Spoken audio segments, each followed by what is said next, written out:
Right. So first, I think what happens now is that we look at the majority and we see that it's gone to 29. So that is not a surprise that it's a victory for the opposition. What happens now is that this bill now moves in the House of Commons to what is called the committee stage, which really gives MPs a chance to debate the legislation in some detail and to discuss the amendments. So we'll then have votes. That is a pleasure that awaits us this evening on lots of amendments, and really what the opposition wants to do, this what is being nicknamed here really as the Rebel Alliance. So in other words, the Labour Party MPs, plus also some Tory rebels, as we saw last night, and that slightly increased as we've seen here, plus the Scottish National Party, the Greens, the Liberal Democrats, and some independents.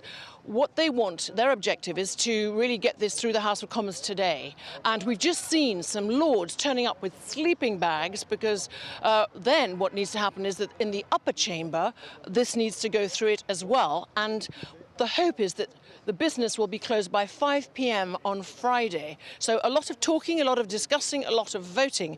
But this is a continuation today, and MPs, let's remember, have been away on summer recess.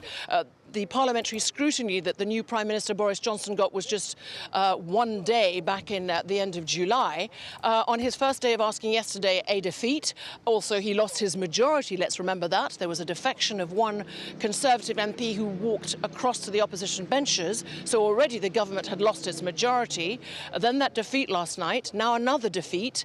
And later tonight, we expect, after a victory of the opposition and the bill moving to the Lords, meanwhile, we expect the Prime Minister, he's already told us, Boris Johnson, that he's going to have a motion and he wants early general election. And in his first Prime Minister's questions at lunchtime, he very much tried to put the ball in Jeremy Corbyn's court. Why? Because the Labour leader has been asking for months, indeed years, saying that he's ready, his party's ready, and he wants a general election.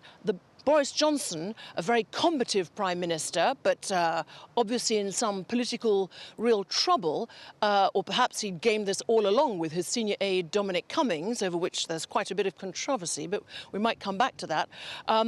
He really wants to try and force, almost embarrass Mr. Corbyn and saying, you're being totally contradictory. You are chicken.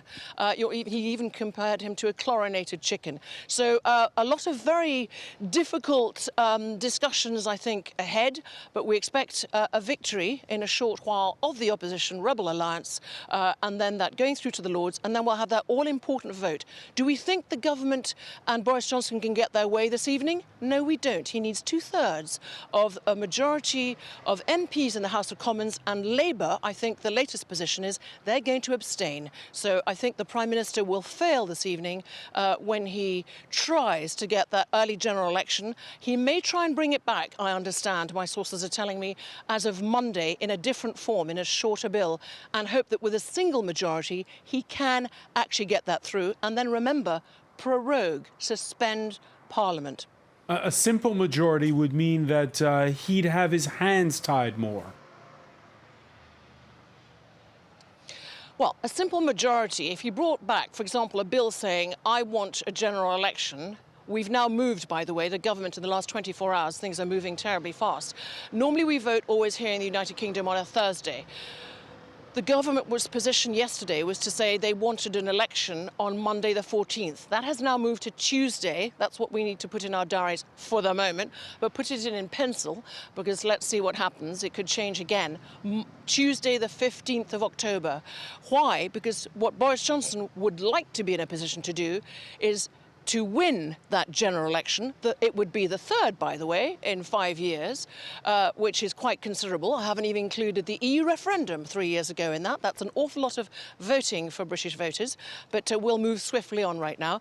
And he thinks he can get a majority, effectively realigning the Conservative Party. Remember, 21 some senior ex-ministers have been kicked out of the party overnight because they voted against the government. They'd been warned that they would, and he thinks thinks that he could then go to this all-important EU summit in Brussels on the 17th and 18th and try and somehow force a deal. He's still saying that there is real progress being made in the negotiations, not what we're hearing from the EU, who say there are no negotiations.